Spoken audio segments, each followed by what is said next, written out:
پھر آخر کیا چیز کاٹتی ہے انسان کو کہ جب فضیلت علی کے اندر روایتیں آئیں اور ان کے اوپر حساس کر دو. میں نہیں لڑنا چاہتا تھا لیکن آپ نے ہمیں مرغا بنا. نہیں ایسا نہیں. پھر میں آپ کو پھر میں ہٹا دیتا ہوں. بالکل موضوع بدلتے ہیں. ایمان پہ رہ سکتے ہیں آپ کے مخالف آنے والا, ایمان پہ رہ سکتے ہیں آپ سے جنگ کرنے والا, بغاوت کرنے والا نہیں رہ سکتا. جو رسول اللہ صلی اللہ علیہ وسلم نے محبت کے معیار بتائے ہیں انہی معیاروں پر ہی فیصلہ ہو. میں کیا سمجھتا ہوں میری محبت کا معیار کیا ہے, آپ کے دل کی محبت, یہ کوئی پیمانہ نہیں. جیسے انہوں نے ایک پہلے حدیث بیان کی, آپ کی پوری محفل میں یہ حدیث تو گونج رہی ہے اور بیان ہو رہی ہے کہ علی سے بغض رکھنے والا منافق ہے اور علی سے محبت کرنے والا مومن ہے, اور یہ پیمانہ ہے. آمنا وصدقنا. لیکن جو اللہ کے رسول نے یہ فرمایا اب وہ تقابل ہوگا. آپ نے یہ فرمایا کہ اے علی تیری وجہ سے 2 گروہ جہنم میں جائیں گے, 2 گروہ جہنم میں جائیں گے. وجہ علی.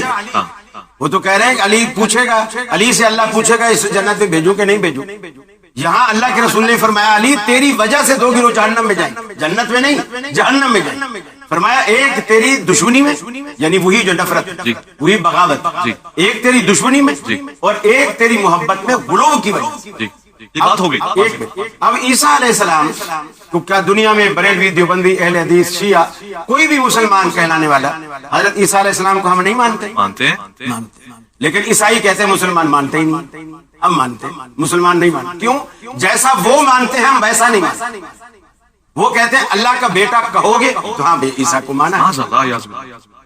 وہ یہی کہیں گے کہ آپ عیسیٰ, قرآن کہتے ہیں قالت النصارى المسیح ابن اللہ, قالت الیہود عزیر ابن اللہ. اب اس طرح ہم مانیں گے تو وہ یہ مانیں گے کہ اس نے مانا ہے. ہم تو وہ مانیں گے جو رسول اللہ نے کہا ہے. ہاں یہ ہے اصل معیار. اصل معیار یہ محبت ہر مسلمان کے دل میں ہے. لیکن یہ کہنا کہ جس طرح کی محبت ہم رکھ, جیسے محبت کی راہ میں بہتے ہوئے ایک صحابی کے بارے میں بھی خطیبانہ وہ جملے کس کے کہہ دیے گئے کہ حضرت عمار بن یاسر علی کے در کے مانگتے تھے, کہ کسی صحابی کے لیے یہ جملہ کسی طرح مناسب. خاص ہم تو پھر بھی گناہگار ہیں جو ہے سب کچھ, لیکن صحابی کے عقیدے کے بارے میں بھی اس طرح کے جملے کہنا جس طرح میرا اپنا ذاتی عقیدہ ہے, یہ نہیں. کوئی صحابی کسی دوسرے صحابی کے در کا مانگتا نہیں تھا, سارے صحابی اللہ کے در کے مانگتے. صحابی ہوتا ہی وہی, اللہ کے رسول نے ان کو ہر در سے چھڑا کر رب کے در پر بنایا, ہر جائی سے ہٹا کر یکجائی بنایا. اور آج ہم پھر وہی کہیں کہ وہ اس کے در کے مانگتے تھے. عجیب باتیں کہتے ہیں. صحابہ اللہ کے در کے مانگتے تھے, انہی صحابہ کو اللہ کے رسول فرماتے ہیں انا مدینۃ العلم وعلی بابها من اراد العلم فلیات الباب. جو علم چاہتے وہ علی کے دروازے, علی کے پاس جائے, بوئے کے اوپر جائے, دروازے پہ جائے, علی کے پاس جائے. بھائی خود رسول خدا علی کے پاس بھیج رہے ہیں اور صحابہ علی کے پاس آ رہے ہیں. میں ان سے پوچھنا چاہتا ہوں کہ 1.25 لاکھ صحابہ ہیں, ان میں سے 100 محدثین کے اس کے حوالے سے بات کر رہا ہوں, 130 صحابہ جو ہے نا کل مفتی ہیں, اور ان مفتیوں میں سے سارے مانتے ہیں کہ مجتہد صحابہ اکرام جو ہے نا 10 یا 11 ہیں, اور ان میں سے بھی بڑے بڑے محدثین اکرام کے اقوال موجود ہیں کہ ان میں سے بھی جو جلیل القدر صحابہ علم کے حوالے سے عبداللہ بن مسعود, حضرت عبداللہ بن عباس رضی اللہ تعالیٰ, اور ایک اور صحابی معاذ بن جبل, ان چند صحابہ کے پاس آتے ہیں. یہ بات چھڑی کہ اگر ان کو مسئلہ درپیش ہو یہ کہاں جاتے ہیں, انہوں نے فرمایا وہ علی کے پاس. خود حضرت خلیفۃ المسلمین عمر بن خطاب رضی اللہ تعالیٰ عنہ, ایک نہیں دو نہیں 20 مختلف الفاظ سے آپ کی یہ لفظ موجود ہیں, کیا فرماتے ہیں یا اللہ جس جگہ جس جہان میں علی نہ ہو حسن کا بابا مجھے وہاں زندہ نہ رکھا. تو پھر وہ جو کہتے ہیں لولا علی لعلک عمر, تو یہ سب چیز کیا ہے. اور پھر جب آپ سے کہا جاتا ہے کہ یہ سوال, تو آپ فوراً پاس کرتے ہیں, کہتے ہیں علی کے پاس جاؤ, اور پھر آپ فرماتے ہیں کہ ہمیں کیا فکر ہے جب ہمارے اندر علی جیسی ہستی موجود ہے. تو یہ اس سینس میں کہا جاتا ہے جب بھی یہ بات کہی جاتی ہے. رہ گیا معاملہ قاری صاحب کا, بغض کے ساتھ سینگ نہیں ہوتے ہیں. بغض کیا ہوتا ہے؟ بغض یہ ہوتا ہے کہ آپ کسی بھی ممدوح کی عظمت اور شان میں سے کیڑے نکالیں, اور یہ بڑا پرانا مولا کائنات کے زمانے سے یہ چیز چل رہی ہے. بھائی یہ کوئی نیا کام نہیں ہے. اس بغض کا کیا عالم ہوگا کہ مولا کائنات کے نام پر نام رکھنے والوں کے سر اڑائے جاتے تھے. کیا یہ اسماء الرجال کی مستند اہل سنت کی کتابوں میں موجود نہیں ہے؟ اس بغض کا کیا عالم ہوگا کہ ممبروں پر بیٹھ کر مولا کائنات پر سب و شتم ہوتا تھا. لہذا میں اکثر کہا کرتا ہوں, میں اکثر کہا نہیں ہوتا تھا, لا الہ میں والا دیتا ہوں, الاستحاء میں والا دیتا ہوں. بھائی باقی تم مانو, صحابہ کے حوالے سے مانو, تو ادھر تمہیں ہاں درد ہوا ہے, درد ہوا ہے. علی کے بغضیوں پہ سٹ لگی ہے, درد ہوا ہے. اسی کو کہتے ہیں بغض علی, اسی کو کہتے ہیں بغض اہل بیت. میں کہہ رہا ہوں کہ ان ظالموں نے کیا مولا کائنات کے اوپر کفر کا فتویٰ نہیں لگایا؟ خوارج نے گالی دینا چھوڑ, अली को काफिर कह सकते हैं, जो अली के ऊपर शिर्क का फतवा लगा सकते हैं, क्या उनसे वहीद है कि वो गालियां दें? और मैंने तो नाम नहीं लिया कि किसने दी है, खुद बोले कि किसने दी है। असल बात यह है कि हमें बर्दाश्त करना चाहिए। या उठाओ इन सारी किताबों को उठाकर दरिया के अंदर बहाओ, अल इस्तियाब को उठाओ, इब्ने हजर को उठाकर फेंको, ये सारे वो हैं कि जिन पर तुम्हारा अस्मा और रिजाल खड़ा है, सारे का सारा उन्होंने लिखा है और ये चीज मौजूद है। आपका नंबर आएगा, बोलिएगा बेशक, मौजूद है इसमें। और मौला कायनात मौला अली पाक की जो हवाले से मैं बात कर रहा हूं, तो बात यह है कि ये एक पुराना नवासिब का तरीका था कि वो हर वो हदीस जो शान अली के अंदर आई उसके साथ कोई ना कोई अल्फाज, चंद एक अल्फाज बढ़ाते थे। मुहद्दिसीन उन अल्फाज के हवाले से कहते थे ये हदीस साबित नहीं है, और उसको खवारिज उठाकर या नवासिब उठाकर लगा लेते हैं, देखें फलां मुहद्दिस ने कह दिया नहीं है। असल इस हदीस के साथ भी प्रैक्टिस की गई है। इस हदीस को भी मजरू करने के लिए इसके आगे पीछे अल्फाज बनाए गए, अना मदीनतुल इल्म व अबू बकर ने सासवा वगैरह, ये इस्माइल उस्तराबादी की घड़ी हुई रिवायत है। इसके ऊपर वाज़ेह तौर पर मौजू का हुक्म लगा है।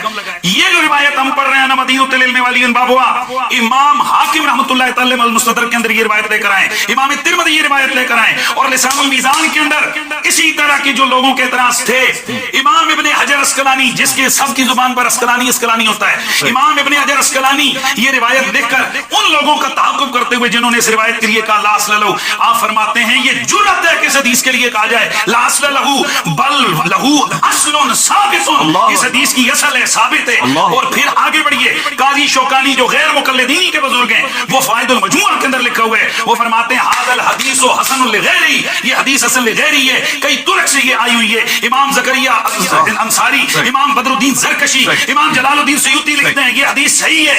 इसके अलावा 25 से ज्यादा मुहद्दिसीन कि जिनका अस्मा और रिजाल और हदीस के फन के अंदर एक मकाम है, वो कहते हैं कि ये हदीस सही है, किसी ने कहा ये हसन है। अब मैं आगे आखिरी बात कर रहा हूं, अगर हदीस ज़ईफ भी है, क्या अहले हदीस और अहले सुन्नत के मुत्तफिक उसूल हदीस के अंदर क्या ये बात है कि नहीं है, मौजूद है कि नहीं है? कि हमारे यहाँ फजाइल के चैप्टर और फजाइल के उन्वान में हदीस ज़ईफ भी काबिल कबूल है, और अगर इस पे कहेंगे तो मैं बीसियों वाले दे दूंगा कि फजाइल के चैप्टर के अंदर हदीस ज़ईफ भी मौजूद है। फिर आखिर क्या चीज काटती है इंसान को कि जब फजीलत अली के अंदर रिवायतें आई और उनके ऊपर हाथ कर दो। मैं नहीं लड़ना चाहता था, लेकिन आपने हमें मुर्गा बना। नहीं ऐसा नहीं, फिर हटा देते, बिल्कुल मौजू बदलते हैं। जिस तरह इन्होंने फरमाया कि बुग़्ज़ के कोई सींग नहीं होती, गुलोब के भी सींग नहीं होती, गुलोब इसी तरह जाहिर होता है। जो हदीस सही मुहद्दिसीन कह रहे हैं वो गुलोब है। चुप रहे यार। अच्छा, ये क्या बात है? डॉक्टर साहब मैं बात को खत्म करता हूं। आप अपनी बात ये बताइए कि अगर ये गलत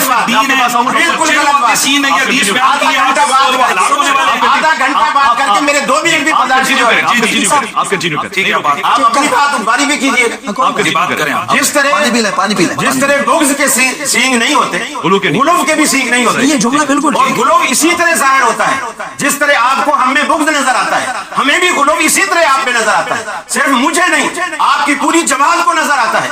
कई स्टेजों पे मैंने क्लिप्स देखे हैं, और वो उसका नतीजा यही बुग़्ज़ होता है, यही गुलोब होता है। और दूसरी बात यह है, एक पूरी इमारत जो आधे घंटे की तकरीर की गई है, एक ज़ईफ़ रिवायत पर खड़ी की गई, पूरी की पूरी इमारत उस पर खड़ी की गई। अब उस कच्ची बुनियाद पर एक पक्की इमारत आप खड़ी करना चाहते हैं, वो 1 मिनट नहीं टिक सकती, 1 मिनट भी नहीं टिक सकती। इमाम हाकिम ने जी उसको सही कहा। इमाम इब्न हज़म फरमाते हैं ला तातबिरू तहसीन तिरमिज़ी व तसहीह अल हाकिम, जिस रिवायत को इमाम हाकिम सही कह दे और इमाम तिरमिज़ी हसन कह दे, उसकी कोई हैसियत ही नहीं। तो ये मुहद्दिसीन के पैमाने हैं। बाज तहसीन करने में तसाहुल बरतता है, बाज तसीह करने में तसाहुल बरतता है। और इमाम बुखारी जैसे वो सख्त है, उनका मेयार सख्त है, इमाम मुस्लिम का मेयार सख्त है, तो उन सख्त मेयार पे फिर कम रिवायात जो आती है वो उस पर आती है। तो हम फैसला ही उस बुनियाद पे कर रहे हैं जो रिवायत मुहद्दिसीन की नजर में ज़ईफ़ है, सही नहीं है, सही नहीं है। तो मैं ये कहना चाह रहा हूँ कि ये भी तो फजीलत है ना, फजीलत है, तो मैं कह रहा हूँ ज़ईफ़ है। फजाइल के बाब में ज़ईफ़ हदीस ली जाती है। फजाइल के वो इस तरह होता है जैसे जी इस किताब को पढ़ोगे तो सवाब मिलेगा, इस किताब को पढ़ो, लेकिन उसकी असल जो है, यानी वो फजीलत साबित ना हो, लेकिन उसकी असल सही हदीस से साबित हो। जैसे मिसाल के तौर पर नमाज की असल सही हदीस से साबित है कि नमाज पढ़नी हम पे फर्ज। अब किसी रिवायत के अंदर, और वो रिवायत ज़ईफ़ हो, किसी रिवायत के अंदर ये हो कि जो फजर की सुन्नतें पढ़ेगा उसको ये सवाब मिलेगा, और वो रिवायत हो ज़ईफ़। अब हम कहेंगे फजर की सुन्नतें तो साबित है, लेकिन सवाब अगरचे साबित नहीं है, लेकिन इतना ना होगा कुछ तो होगा, उस रिवायत को मुहद्दिसीन मान लेते। ये नहीं कि बेस अकीदे की बेस ही उस ज़ईफ रिवायत पर रखी है। अकीदे की बेस फजाइल ये अकीदा है, उस बुनियाद पर हमें बागी कहा गया, उस बुनियाद पर हमें वो कहा गया कि ये बुग़्ज़ रखने वाले आकर आपने सबसे पहले मुझसे ये सवाल किया, बुग़्ज़ रखने वालों की गुफ्तगू ये होती है? नहीं होती कारी साहब, लेकिन गुलाम करने वालों की गुफ्तगू ये नहीं, वो भी नहीं। अगर इजाजत हो तो मैं आपकी तरफ आऊंगा, आप ही की तरफ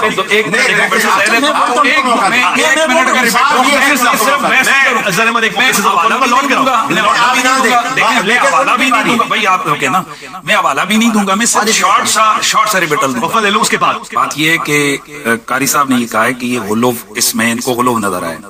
बात यह है कि मैंने हवाले दिए हैं इमाम हाकिम, इमाम तिरमिज़ी जैसे मुहद्दिसीन के, फिर सेहत मैंने बयान की है, और इस रिवायत को लासलहू कहने वालों का ताक़ुब किया है इमाम इब्न हजर अस्कलानी जैसे बंदे। इमाम सयूती ने हदीस की तस्हीह की है, यहया बिन मईन इसको सही कह रहे हैं, ये इतने बड़े मुहद्दिसीन हैं। और इसी तरह से इसको इमाम अब्दुल रऊफ मनावी ने इसको सही करार दिया है, और मैंने इनके बुजुर्गों का हवाला दिया, वो इसको हसन लगैरी कह रहे हैं। और ये जब इतने मुहद्दिसीन इस हदीस को बतौर हदीस रसूल ले रहे हैं, तो क्या वो हुलूफ कर रहे थे? जिस हुलूफ का इन्होंने पहले जहन्नमी करार दिया था, ये एक बहुत बड़ी जुर्रत है। दूसरी बात ये, इन्होंने एक अगली बात की कि इसकी असल कोई नहीं होनी चाहिए। हालांकि मुहद्दिसीन ये माशाल्लाह अगर ये पढ़ें तौफीक हो जाए, अल्लाह करे, अली मौला की शान में ये इस चीज पे रवायत पे दोबारा तहकीक करें, तो इनको इमाम इब्ने हजर ही ये कहते नजर आएंगे कि इस हदीस की असल है। और वो हदीस कौन सी है? दूसरी हदीस अना दारुल हिकमत वालियुन बाबुहा, उस पर किसी ने एतराज नहीं किया। वो कहते हैं कि ये इसके माने में ये रिवायत मौजूद है, लिहाजा इस रिवायत के कबूल करने में कोई हरज नहीं है। तो दूसरी तरफ जब फजीलत के बाब में हदीस ज़ईफ भी कबूल है, तो एक रिवायत अगर कोई पढ़ देता है अपने जिसका ये तहकीक है कि इतने मुहद्दिसीन इस हदीस को सही कह रहे हैं, उस पर सीख पा होने का क्या मकसद? नहीं मैं सिर्फ यही कह रहा हूँ भाई, सीख पा होना यही है ना कि आप बजाय फजाइल को छोड़कर रिवायत के पीछे। ठीक है, मैं मुफ्ती हमारे यहाँ ये भी एक वो बुक्स की एक कैफियत होती है कि मुहर्रम शरीफ के दिन होंगे, जिक्र आले बैत के नाम का लोगों को मजमा इकट्ठा किया जाएगा, 9 घंटा दाएं बाएं मशरिक मगरिब, आखिरी 10 मिनट, अच्छा वक्त खत्म हो गया यार, जिंदा सोबत बाकी, वक्त होता तो मैं जिक्र हुसैन में, जिक्र आले बैत में, भाई तुझे पहले 1.5 घंटा इधर उधर लगा रहा है, क्यों लगा रहा है? तुझे बुलाया ही शान आले बैत के लिए। तो हमें ये चाहिए कि अपने मिजाजों को ठीक करें, आले बैत अतहार के हवाले से अपने आप को दुरुस्त करें, क्योंकि बुग़्ज़ आले बैत ये मुनाफ़िक़त है। और नबी पाक ने फरमाया जो मेरी आले बैत का बुग़्ज़ी होगा क़यामत वाले दिन यहूदियों के साथ होगा। और एक और रिवायत के अंदर हुज़ूर ने फरमाया कि मन सफ़ेना बैन रुकने वाल मकाम, जिस आदमी ने सारी जिंदगी काबा शरीफ के सामने खड़े होकर फकामा फसामा फसल्ला, दिन सारा रोजा रखा, रात को नमाजें पढ़ी, सुम्मा लकी अल्लाह व मुग़ज़िन आले बैत नबी, वो अल्लाह की बारगाह में इस हाल में पहुंचा कि वो नबी की आले बैत से बुग़्ज़ रखता था, अल्लाह उसको उठाकर जहन्नम में डाला। वो शोहर फातिमा है, वो मौला मोमिनीन है, वो मौला मोमिनीन है, मन कुन तो मौला फलियन मौला, वो उस मंजिलत में है कि जो मूसा और हारून की मंजिलत है। ये वो शान है कि हुज़ूर ने फरमाया कि सिवाय नबुव्वत के, हुज़ूर ने फरमाया मैंने जो कुछ अपने लिए मांगा, ए अली वो सब कुछ मैंने तेरे लिए मांगा, सिवाय इसके कि मालिक ने मुझे कहा महबूब बाकी सब कुछ मांगना और नबुव्वत ना मांगना, क्योंकि नबुव्वत तुझ पर खतरा है। मैं तो इस बहस में हूं कि मौला कायनात के अंदर शान में अंदर हजारों रिवायतें हैं, उसमें जरा हम नाप तोल करेंगे, गौर करें, तो मैं समझता हूं इस रिवायत का मुकाबला नहीं है कि जो कुछ मैंने अपने लिए मांगा अली वो मैंने सब कुछ तेरे लिए मांगा, सिवाय इसके कि मुझे मना कर दिया गया कि ए नबी महबूब नबुव्वत नहीं मांगना क्योंकि तू आखिरी नबी है। तो इसलिए मैं अब ये कह रहे थे, तो कुछ चीजें ऐसी होती हैं, सोना सबसे महंगा है, सबसे महंगा है ना, जिन लोहे से। मेरा आपसे एक सवाल है, मकनातीस लोहे से चिपकता है, सोने से क्यों नहीं? इसी तरह मुनाफिक जिक्र अली से पहचाना जाता है, और खुद रसूल खुदा ने फरमाया ला युहिब्बुका इल्ला मुमिन वला युबगिदुका इल्ला मुनाफिक। तो ये पैमाना मुकर्रर किया रसूल खुदा की जात ने, और मोहब्बत का ये तकाजा होता है कि यार के जिक्र से सीना खुलता है, तंग नहीं होता, चेहरे के ऊपर शिकने नहीं पड़ती, मोहब्बतों का एक